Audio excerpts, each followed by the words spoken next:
Last వీడియోకి ఇది continuation అండి. మా హస్బెండ్ రాత్రి 11 గంటలకు వచ్చాడు అని చెప్పాను కదా! అందరం నిద్రపోయాము. 12 గంటలకు మా వాడైతే మ్యూజిక్ స్టార్ట్ చేశాడు మాకు. అమ్మ వామిట్ వస్తుంది అంటూ పరిగెత్తుకుంటూ వాష్‌రూమ్‌లోకి వెళ్ళాడు. వాడి వెనకంటే మేము కూడా పరిగెత్తాము. అలా అర్ధరాత్రి బాత్రూంలోకి, బెడ్‌రూమ్‌లోకి ఒకటే పరిగెత్తుతూ ఉన్నాము.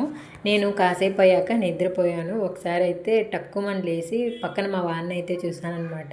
వాడైతే లేదు ఏమైందిరా అని వెళ్ళి చూస్తే బాత్రూంలో టేబుల్ పైన కూర్చొని తూగుతూ ఉన్నాడు. ఇంక ఇలా కాదని చెప్పేసి బెడ్రూమ్ డోర్ పెట్టేశాను. మా పాప హస్బెండ్ అయినా నిద్రపోని మనకైతే ఈరోజు శివరాత్రి అయిపోయిందని అర్థమైపోయింది.